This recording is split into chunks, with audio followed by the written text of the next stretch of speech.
ऐसा जगा दो फिर सो न जाएं, ऐसा जगा दो फिर सो न जाएं, अपने को निष्काम प्रेमी बनाएं, अपने को निष्काम प्रेमी बनाएं, हम आपको चाहें और पाएं, संसार का कुछ भय रह न जाए।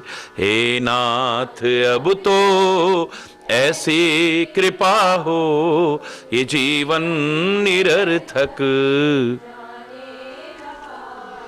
वह योग्यता दो, सत्कर्म कर लें, वह योग्यता दो, सत्कर्म कर लें, अपने हृदय में सद्भाव भर लें, अपने हृदय में।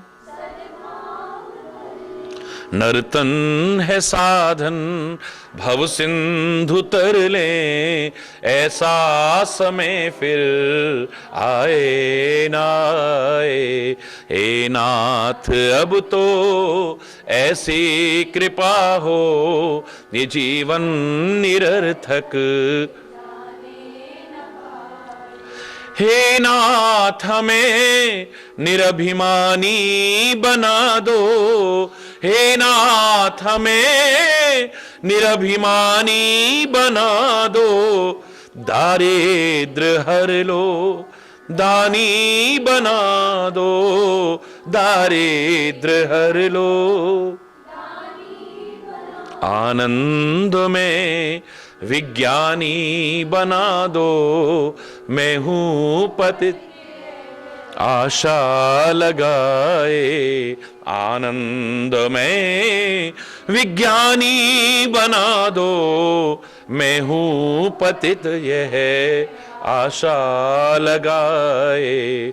हे नाथ अब तो ऐसी कृपा हो, ये जीवन निरर्थक जाने न पाए, ये जीवन निरर्थक जाने न पाए।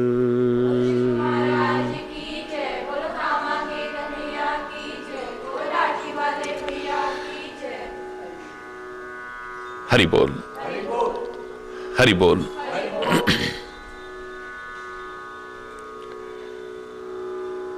धर्म की संस्थापना के लिए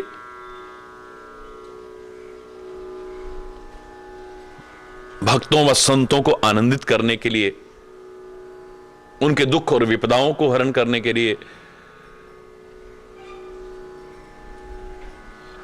पृथ्वी का भार हरण करने के लिए वो निराकार परमात्मा, निर्गुण परमात्मा श्री राम के रूप में माया, गुण और इंद्रियों से परे स्वयं की इच्छा से निर्मित शरीर धारण करके आए।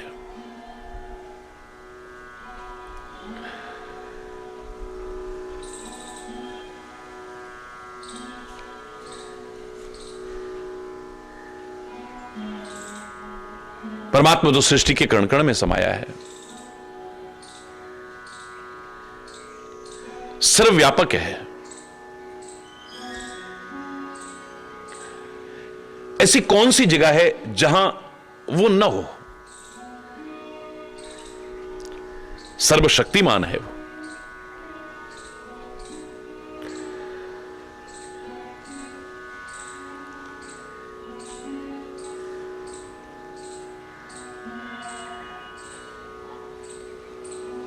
जब सब कुछ वही है, तो लोगों के द्वारा उठाए जाने वाले इस प्रश्न को कि परमात्मा निराकार है या साकार है, मैं यही कहता हूं कि सब कुछ वो है या नहीं। कोई भी मत, कोई भी संप्रदाय, कोई भी विचारधारा, कोई भी चिंतन इस बात को नकार नहीं सकती है।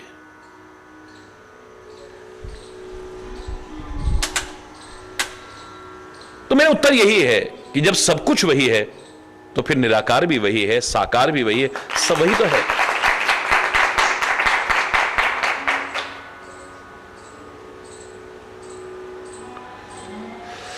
निर्गुण और सगुण में कोई भेद नहीं है, भेद हमारी बुद्धि का है, भेद हमारी समझ का है।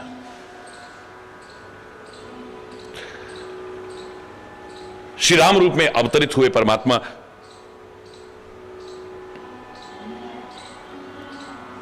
चतुर्भुज में प्रकट हुए, चतुर्भुज रूप में और शंख चक्र गदा पद्म इत्यादि धारण किए हुए, आभूषण धारण किए हुए, पीतवसन धारण किए हुए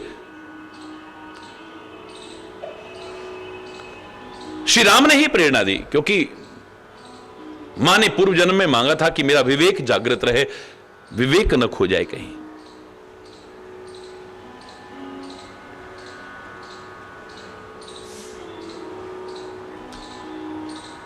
मां को समझाया है। चरित्र बहुत विधि कीनी चाहिए, क्योंकि परमात्मा बहुत सारी चरित्र करना चाहते हैं।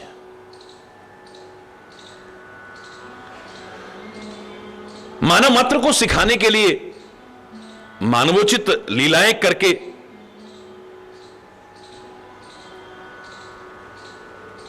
एक आदर्श स्थापित करना चाहते हैं। मर्यादा पुरुषोत्तम के रूप में मर्यादाओं का पालन करते हुए मर्यादाएं स्थापित करना चाहते हैं।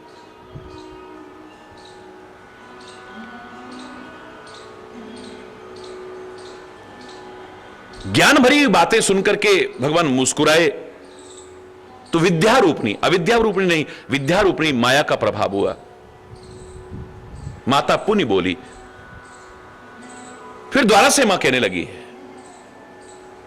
सो मति डोली, वह मति जो परमात्मा के अनंत जगदाधार रूप का वर्णन कर रही थी, डोल गई।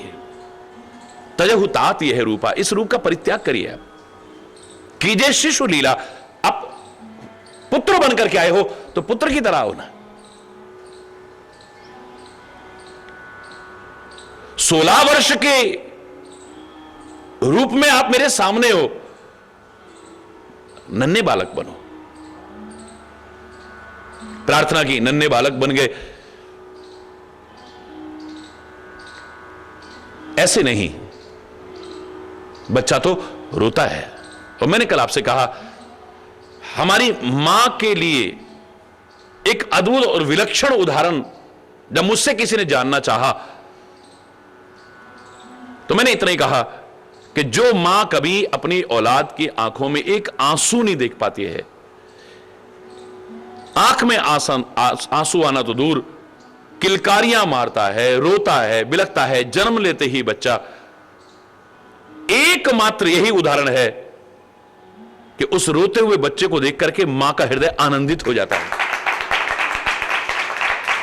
बस ये इसी क्षण के लिए, इसके बाद तो इसे रोता हुआ देख ही नहीं पाएगी। आज अगर ये रोता नहीं है तो मां को अच्छा नहीं लगता है। मां कहने लगी, नन्हे बालक बने हो तो रो ना, बच्चे की एक स्वाभाविक क्रिया है रोना। जन्म के समय यदि बच्चा नहीं भी रोता है तो उसे रुलाया जाता है।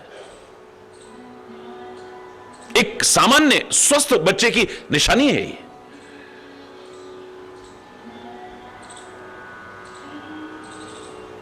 सुनी वचन सुजाना, रोदन ठाना, होए बालक सुरभूपा।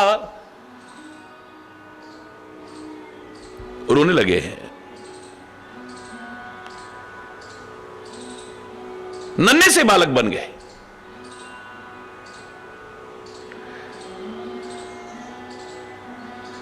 और जैसे ही रुदन की आवाज पहुंची है, सुनी शिशु रुदन, परम प्रिय बानी, संभ्रम चली आई सब रानी। सब रानियां दौड़ दौड़ करके आ गई, सब रानियां एक दूसरे के कक्ष में या महल में थोड़ा अंतर तो होता रहेगा, क्या इतनी जोर से रोए? हर महल तक आवाज चली गई, हरि बोल।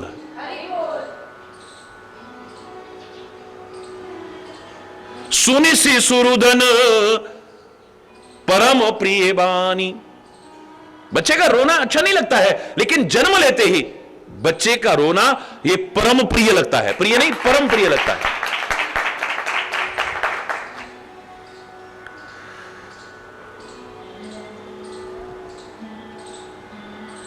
और उसमें भी अगर परमात्मा स्वयं अवतार लेके आए तो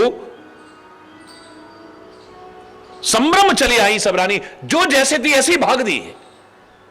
तो इतनी दूर तक आवाज, परमात्मा की आवाज तो सारी सृष्टि में समाई है।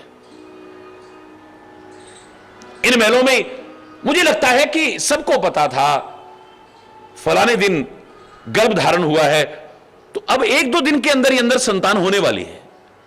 तो सबके कान उधर लगे हुए थे। जैसे ही किलकारी की आवाज आई, सब दौड़ पड़े हैं। हर्षित जहां तहां धाई दासी, दासियां भी बड़ी खुश होकर के दौड़ रही हैं। आनंद मगन सकल पुरवासी, सारे के सारे अयोध्यावासी बड़े आनंद मग्न हो रहे हैं। एक क्षण मात्र में किलकारियां पूरे नगर में भी घूम गई। हरि बोल।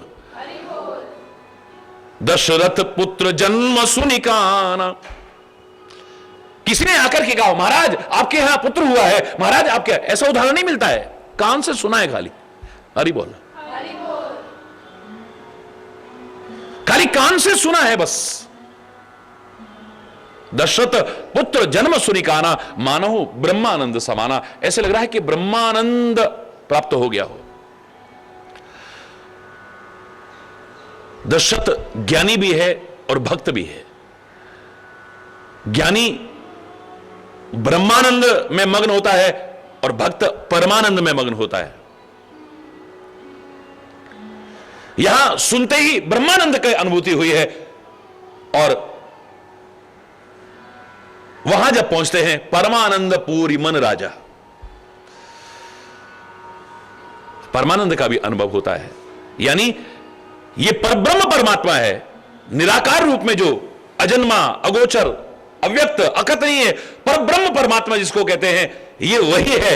ये जानकर के तो ब्रह्मानंद हुआ है, और वो साकार रूप धारण करके हम सबके लिए आया है। ये सुनकर के परमानंद का अनुभव हो रहा है। दशरथ पुत्र जन्म सुरिकाना, मानहु ब्रह्मानंद समाना। परम प्रेम मन पुलक शरीरा, चाहत उठन करन मति धीरा। परम प्रेम में मन मग्न हो गया है, शरीर सारा पुलकित हो गया है, उठना चाहते हैं, हिम्मत नहीं हो पा रही है। जिसका नाम सुन करके शुभ होता हो, वो मेरे घर में आया है, मेरा पुत्र बनकर के आया है। परमानंद पूरी मन राजा, कहा बुलाए बजावो बाजा। बुलाया और कहा कि सब बाजे वालों को बुलाओ और बजवाओ बाजा। गुरु वशिष्ठ को भी, जिनकी कृपा से ये सौभाग्यशाली क्षण मिले हैं, ये ना हो कि इस खुशी के अवसर में उनको भूल जाए। हमारी अधिकांशता स्थिति क्या है, जो मैंने सरल शब्दों में कहा था, ये संसार का जो प्राणी है, ये गेट्स एंड फॉरगेट्स। जिससे सब कुछ पाता है उसी को भूल जाता है। इस वतन ने मुझे क्या दिया है, मां बाप ने मुझे क्या दिया है, भगवान ने मुझे क्या दिया है, गुरु महाराज ने मुझे क्या दिया है, क्या दिया है कहता है। मैं कहता हूं क्या नहीं दिया है तेरे को। तू लाख जन्म लेकर के इनका ऋण चुका नहीं सकता है, लाख जन्म लेकर के भी इनका ऋण नहीं चुका सकता है। तो इस सांसारिक प्राणी की एक सामान्य स्थिति है, अधिकांशतः गेट्स एंड फॉरगेट्स। ये लेता है और भूल जाता है। एकमात्र मेरा परमात्मा या मेरे सदगुरु हो सकते हैं, गिव्स एंड फॉरगिव्स। वो देता है और भूल जाता है और फिर माफ भी करता है। फॉरगिव्स, माफ भी करता है।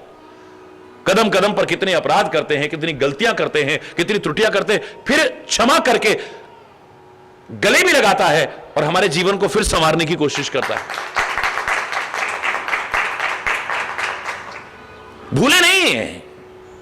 गुरु वशिष्ठ कहां गयो हकारा, आए दुजन सहित नृप द्वारा। गुरुदेव जिनकी कृपा से खुशी का अवसर मिला है, जाओ पहले उनको बुला करके लाओ। अभी तक महाराजा दशरथ भी देखने नहीं गए, पहले सब व्यवस्था में लगे हैं, पहले उनको बुलाओ। सबके साथ मिलकर के राजमहल में पधारे। अनुपम बालक देखने जाई, जिसकी कोई उपमा नहीं दी जा सकती है।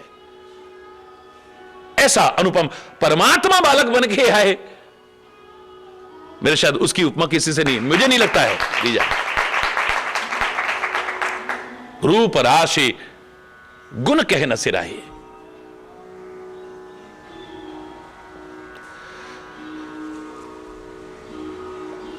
जो असुंदर को भी सुंदर करता है और सुंदरता की सुंदरता का भी जो आधार है, उसकी सुंदरता का वर्णन कौन कर सकता है। नंदीमुख श्राद्ध किया, जात कर्म इत्यादि किया, वो दान पुण्य भी किया है। सारे नगर को बहुत मंगलमय ध्वजा पताका तोरणों से सजाया गया। आकाश से सुमन वृष्टि हो रही है। ब्रह्मानंद मगन सब कोई, सब ब्रह्मानंद में मग्न है। नारियां इकट्ठी समूह की समूह होकर के जा रही हैं और सहज श्रृंगार की ओर जाए। ये नहीं कि हम मेकअप करके जाएं या तैयारियां करके जाएं, जो जैसे है वैसे उठती है। मंगल गीत गाते हुए वहां पहुंचे, आरतियां कर रही हैं, न्यौछावर कर रही हैं, बार बार शिशु चरणन पर ही हरि बोल, बार बार बच्चे के पैरों में गिरती हैं। अब बच्चे के पैरों में कौन गिरता है बोलो? बच्चे का ज्यादा से ज्यादा मुख चूमेंगे, बच्चे के सिर पर आशीर्वाद का हाथ रखेंगे। बच्चे के चरण कौन छूता है? हरि बोल। यानी अवधपुर का एक बच्चा भी ऐसा नहीं है जिससे यह पता ना हो ये साक्षात परमात्मा आया है। कोई व्यक्ति ऐसा नहीं है। या तो अग्निदेव ने जब प्रकट होकर के चरु दिया था, शायद उन्होंने इशारा किया हो कि स्वयं परब्रह्म परमात्मा तुम्हारे यहां पुत्र रूप में आएगा। ये इनका प्यार है।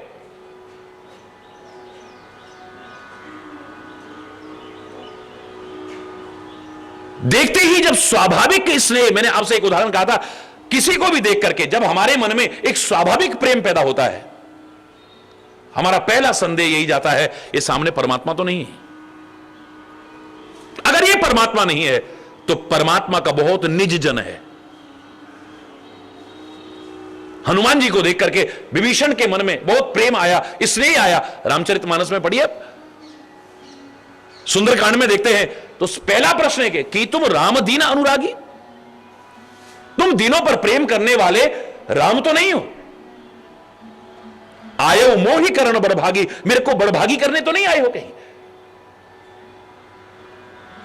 लंका जैसी अपवित्र नगरी में आप यहां पधारे, अब परमात्मा तो नहीं है साक्षात। लगता है हनुमान जी ने कुछ इशारा किया, अरे मैं भगवान कहां कि तुम हरिदासन मह कोई। अगर तुम राम नहीं हो तो राम के बहुत करीबी जन हो। कि तुम हरिदासन मह कोई, परमात्मा के बहुत निज जन हो। आपको ऐसा क्यों लग रहा है? मोरे हृदय प्रीति अति होई, क्योंकि तुम्हें देख करके मेरे मन में स्वाभाविक प्रेम पैदा हो रहा है और वो भगवान के अलावा किसी और के लिए पैदा नहीं हो सकता। स्वाभाविक प्रेम। आज भाई भाई में प्यार नहीं है, पति पत्नी में प्यार नहीं है, मां बाप बच्चों में प्यार नहीं है, मित्र मित्र में जो प्यार होना चाहिए वो नहीं है। प्यार चर्चा का विषय रह गया है। कहां है प्यार? अधिकांश रिश्ते गले पड़े ढोल की तरह बजा रहे हैं, बस निभा रहे हैं जैसे। एक प्यार होना चाहिए जो वो नहीं है। संबंधों की जो मधुरता होती है वो नजर नहीं आ रही है।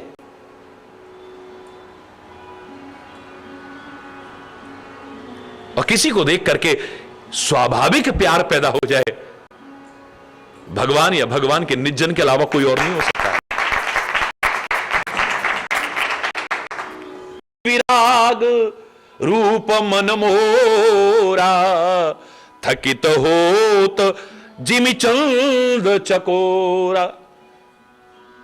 मेरा मन स्वाभाविक वैराग्य रूप है।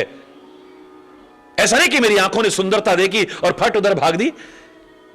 मेरे कान सुंदर शब्द की तरफ आकर्षित नहीं होते हैं। मेरी नासिका किसी गंध की तरफ आकर्षित नहीं होती है। मेरी जीभ स्वाद की तरफ आकर्षित नहीं होती है। मेरा शरीर स्पर्श सुख के लिए लालायित नहीं रहता है। जो आंखें कभी अपना विषय रूप की तरफ आकर्षित नहीं हुई, आज इनसे आंखें हट नहीं रही और मेरे मन में इन्हें देख करके अत्यंत प्यार पैदा हो रहा है। ये भगवान ही हो सकते हैं और कोई। इन्हीं विलोकत अति अनुरागा। हे मुनि विश्वामित्र, इनको देख करके अत्यंत अनुराग नहीं, अत्यंत अनुराग पैदा हो रहा है। और अत्यंत अनुराग, अत्यंत प्रेम परमात्मा या परमात्मा के निज जन के अलावा स्वाभाविक पैदा नहीं हो सकता है। हरि बोलना। हनुमान जी के सामने आए हैं श्री राम, तो सीधा सीधा प्रश्न एक ही होता है, को तुम श्यामल गौर शरीरा, छत्री रूप फिरऊ बन बीरा, कठिन भूमि कोमल पदगामी, कवन हेतु बन विचरहु स्वामी। भगवान उत्तर देना चाहें उससे पहले कहते कि तुम तीन देव मह को, आप ब्रह्मा विष्णु महेश में से तो कोई नहीं है। वो कुछ जवाब देना चाहें तुरंत अगला प्रश्न करते हैं, नर नारायण की तुम दो, आप नर नारायण के अवतार तो नहीं है कि? भगवान कुछ बोलना चाहे फिर उससे पहले ही एक और प्रश्न दाग दिया कि तुम अखिल भुवनपति लीन मनुज अवतार, अखिल ब्रह्मांड नायक, आप मानव का शरीर धारण करके अवतार लेके तो नहीं आए हो। बोले आपको ऐसा क्यों लग रहा है? बोले आपको देख करके अत्यंत प्यार पैदा हो रहा है।